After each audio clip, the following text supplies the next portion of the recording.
I think he's afraid. He says, wherever I go, I know I'm going to be happy. He's like so confident. May I have the attention of the class, please? To your seat.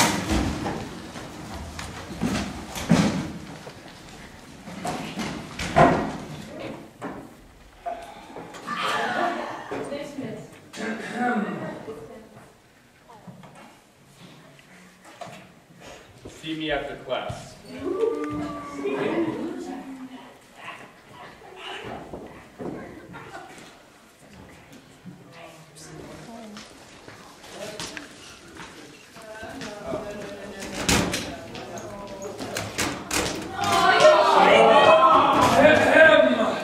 Listen up. We have a lot of work to do today. Today we will be reading The Tempest. The Tempest is a play by William Shakespeare, believed to have been written in 1610 and 1611. The Tempest has little of action or progressive movement.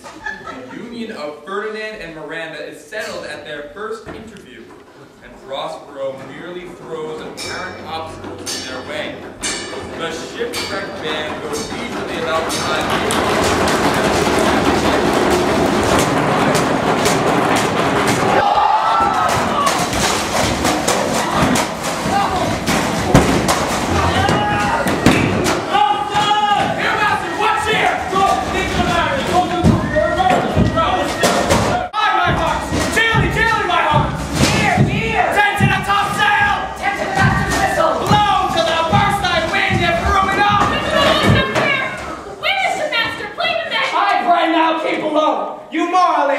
Keep your cabin. You assist the storm. Nay, good vacation. When the sea is hence, what count of these wars are name of queen? Count in silence, trouble us not. Good, yet remember whom thou hast deplored. None that I love more than myself. You are a counselor. If you can command these elements to silence, use your authority. If you cannot, give thanks that you have lived so long. Out of our way, I say. I have great comfort from this fellow. Methinks he hath no drowning mark upon him.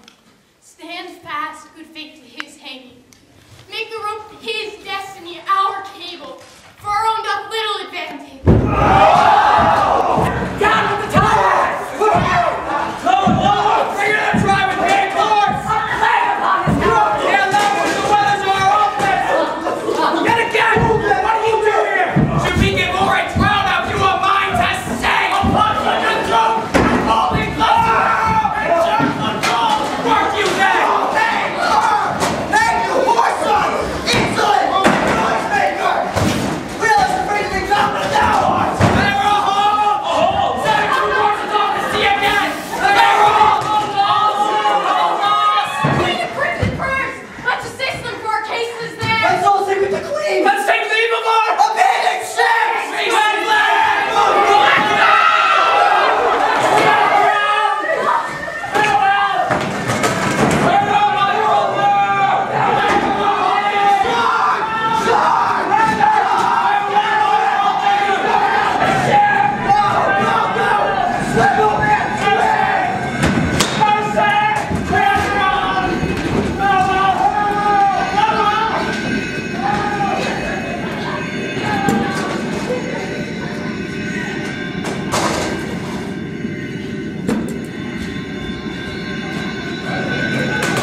Be collected. No more amazement. Tell your piteous heart that there is no harm done. Oh, woe the day! No harm. I have done nothing but in care of thee, my dear one. Thee, my daughter, who art ignorant of what thou art, not knowing whence I am, nor that I am more better than Prospero, master of a full poor cell, and thy no greater father. More to know did never meddle with my thoughts. 'Tis time I should inform thee farther. Wipe thou thine eyes. Have comfort. The direful spectacle of the wreck that did touch the very virtue of compassion in thee, I have with such provision in mine art, so safely ordered that there is no soul. No, not so much loss as a single hair is done to any creature in the vessel that thou heardst cry, which thou sawest sink.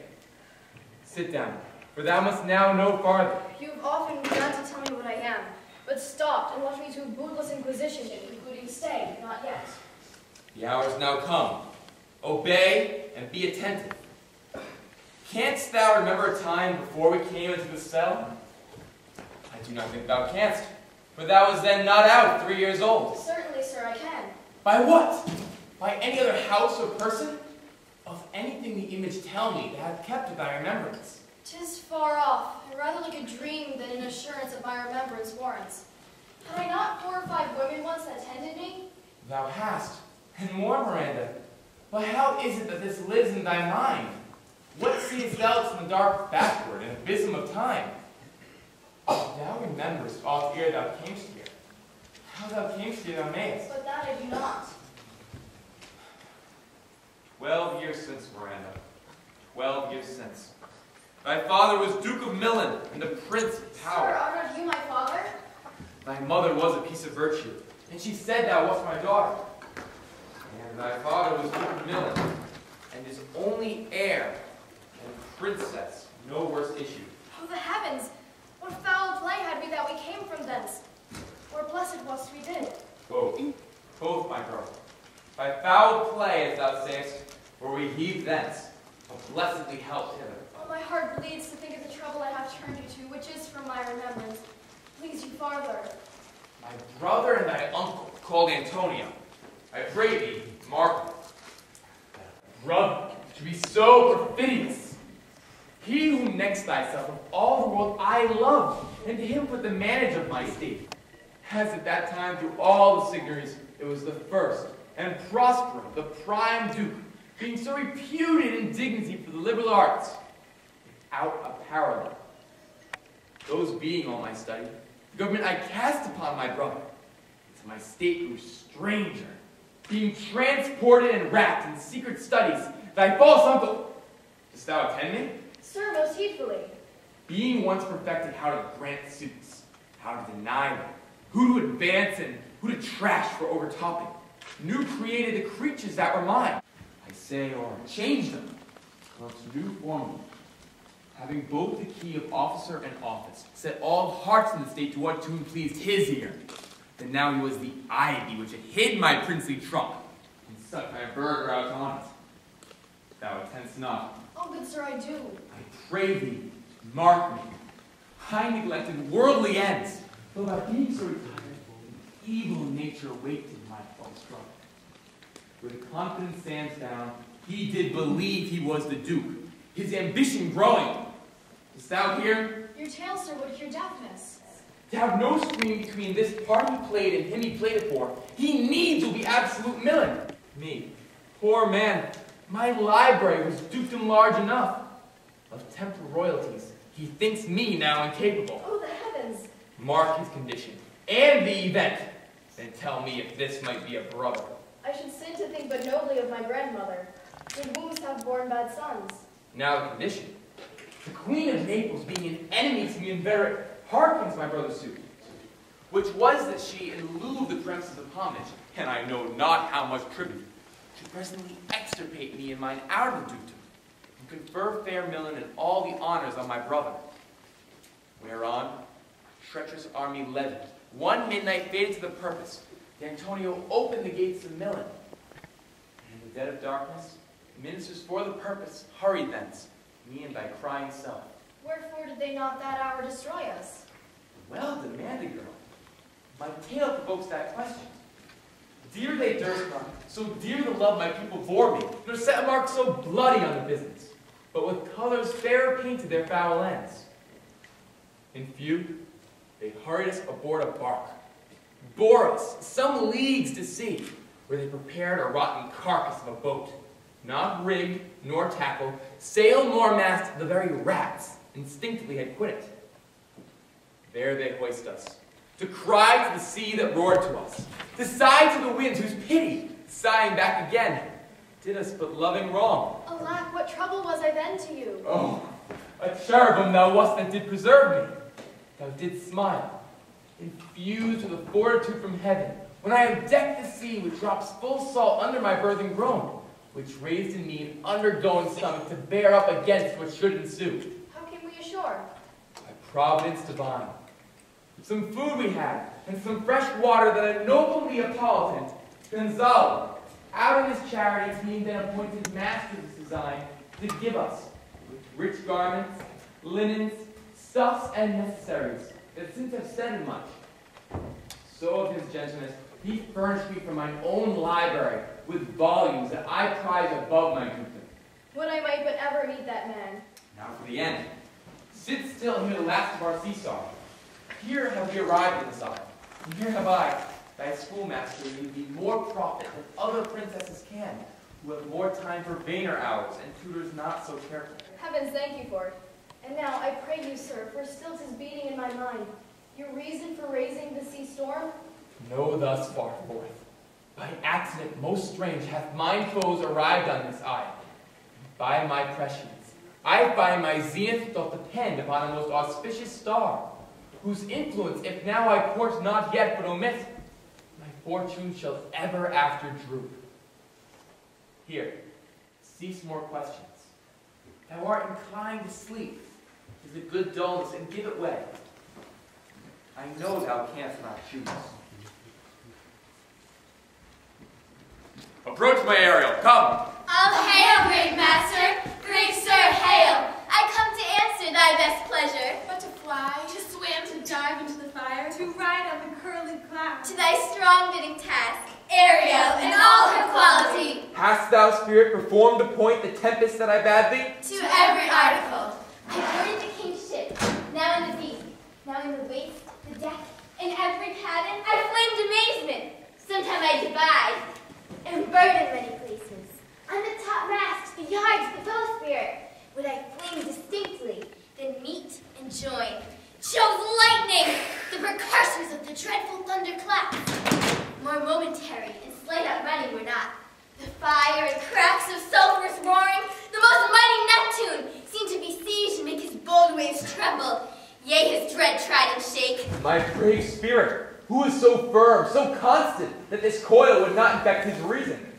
Not a soul can help the fever of the mad, and played some tricks of desperation. All but mariners plunged into the foaming brine and quit the vessel, then all the fire with me. The queen's son, Ferdinand, with hair of steering, then like reeds, not hair, was the first man that leaped and cried, "Hose empty and all the devils are here!"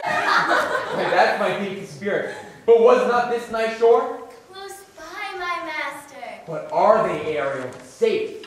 Not a hair perished, on their sustaining garments, not a blemish, but fresher than before. And as thou badest me, in troops I have dispersed them about the isle. The queen's son have I landed by himself, whom I left cooling of the air with sighs in an odd angle of the isle, his arms in this sad knot. Of the queen's ship the mariners say how thou hast disposed, and all the rest of the fleet. Safely in harbor's the queen's ship, in the deep nook where once thou calledst me up at midnight to fetch dew from the still vexed Bermudas. There she hid, the mariners all under hatches stowed, who with the charm joined to their suffered labor I have left asleep. And for the rest of the fleet which I dispersed, they all have met again, and are upon the Mediterranean float, bound sadly home for Naples, supposing they saw the queen ship wrecked and the great person perished. Ariel, thy charge is exactly as performed, but there is more work. What is the time of the day? Past the mid-season. At least 2 glasses. The time took 6, and now must by us both be spent most preciously. Is there more toil? Since thou hast given me pains, let me remember thee what thou hast promised, which is not yet performed me. How now, Moody? What is it thou canst demand? My liberty! Before the time be out, no more. I prithee, remember I have done thee worthy service. Told me no lies. Made me no mistaking. Served without a grudge or grumblings. Thou didst promise to make me a full year. Dost thou forget from our torment I did free thee? No. Thou liest, malignant thing! Hast thou forgot the fowl with cigarettes, who with age and envy was grown into a hoop? Hast thou forgot her? No, sir. Thou hast. Where was she born? Speak, tell me. Sir, in Algiers. Oh, was she so? I must once in a month recount what thou hast been, which thou forgettest. This damned cigarettes. This blue-eyed hag was either brought with a child and here left by the sailors. Thou, my slave, as thou reportest thyself, is that her servant, and thou a spirit too delicate to act her earthly, and have horrid commands. Refusing her grandness, she did confine me to a cloven pine, within which rift in prison thou didst paint me remain 12 years, within which space she died, and left thee there. And then was this island, save for the sun she did litter here, a freckled whelp hag born, not honored with a human shape.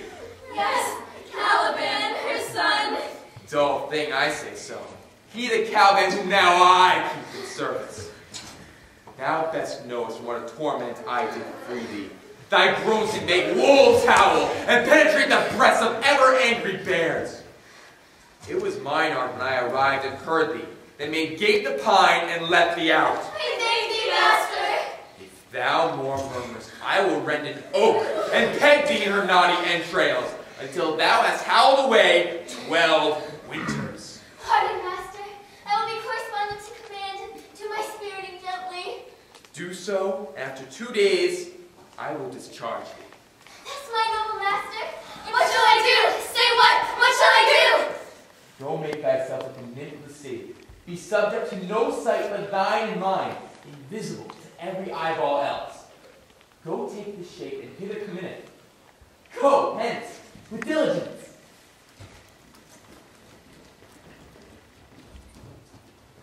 Awake, dear heart, awake. Thou hast slept well. Awake.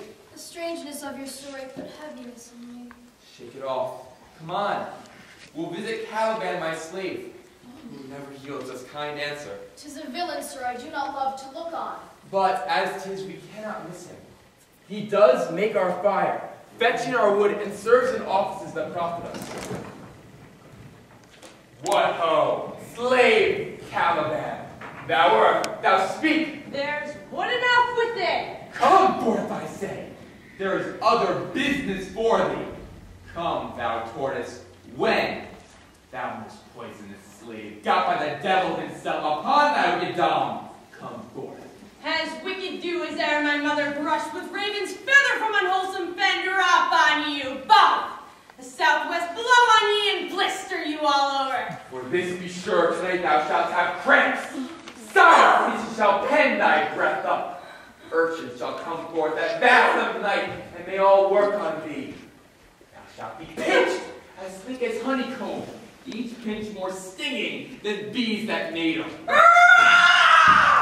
This island's mine, by Sycorax my mother, which thou takest from me. When thou camest first, thou strokest me, madest much of me, wouldst given me water with berries in it, and teach me how to name the bigger light and how the less that burn by day and night. And then I loved thee and showed thee all the qualities of the isle. Fresh springs, brine pits, barren place, and fertile. Cursed be that I did so. All the charms of Sycorax, toads, beetles, bats, light on you! For I am all the subjects that you have, which first is mine own king. And here you do stay me in this hard rock while you do keep me from the rest of the island. Thou most lying slave, whose stripes may move not kindness. I have used thee, filth, as thou art, with human care, and lodged thee in mine own cell, until thou didst seek to violate the honor of my child. What hast you done? Thou didst prevent me. I had peopled out this isle with Calimans! Abhorrent slave, which any print of goodness wilt not take. I pitied thee, took pains to make thee speak, when thou didst not, savage, know thine own meaning, but wouldst gabble like a thing most brutish. I endowed thy purposes words that made them known. But thy vile race, though thou didst learn, had that in which good natures could not abide to be with. Therefore was thou deservedly confined into this rock, who hadst deserved more than a prison. You taught me language, and my profit on it is I know how to curse. The red flag burn on you for learning me your language! Proceed hence! Fetch us some fuel and quick! Shruggest thou malice? If thou dost neglect it or dost unwillingly what I command, I'll rattle thee with old cramps. Fill all thy bones with ache, and make thee roar that thee shalt tremble at thy dick. No! Pray thee, I must obey. His art is of such power, it will control my dumb God Setibus and make a vassal of him. So slave.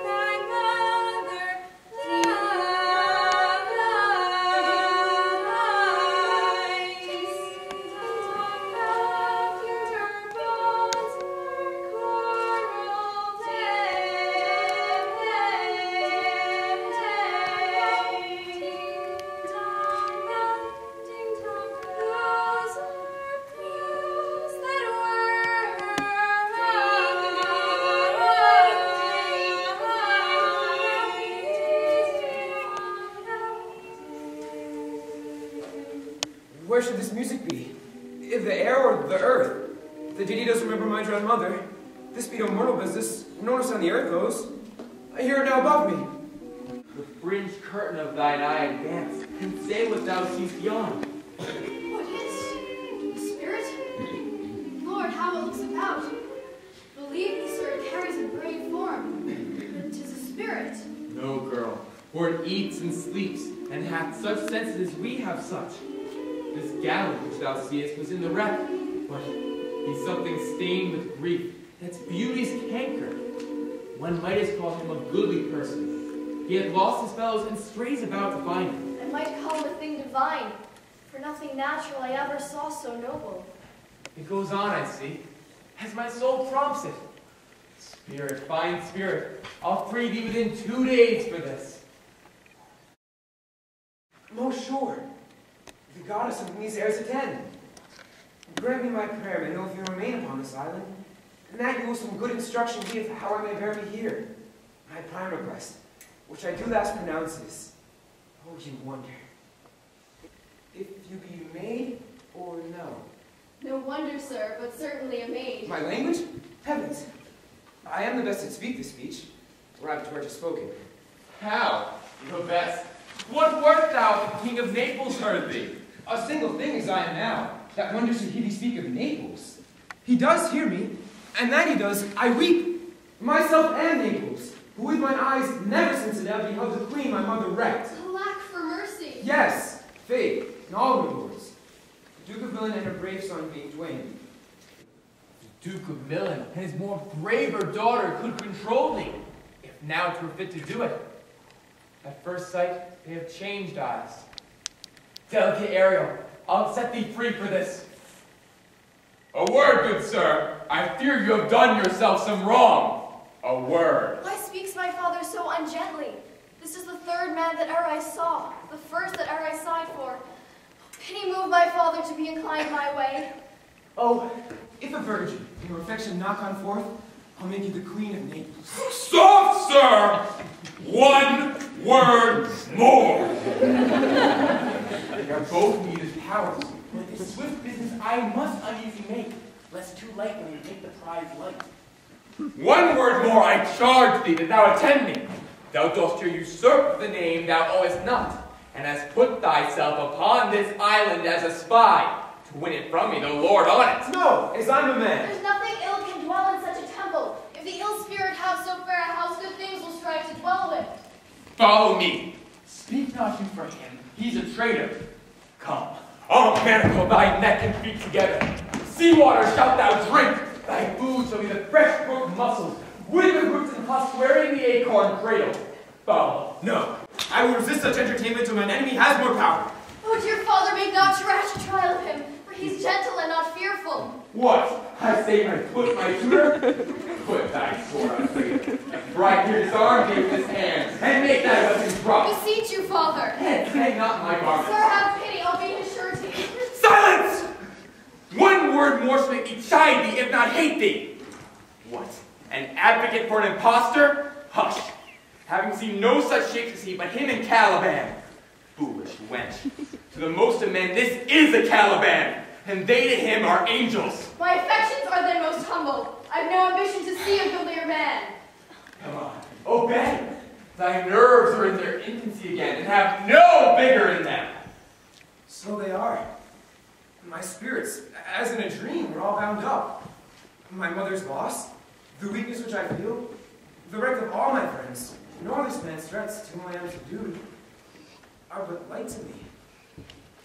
Might I but through my prison once a day behold this maid, all corners else of the world, let the greedy make use of. Space enough have I in such a prison. It works. Come on. Thou hast done well, fine Ariel. Hark what thou else shalt do me. We have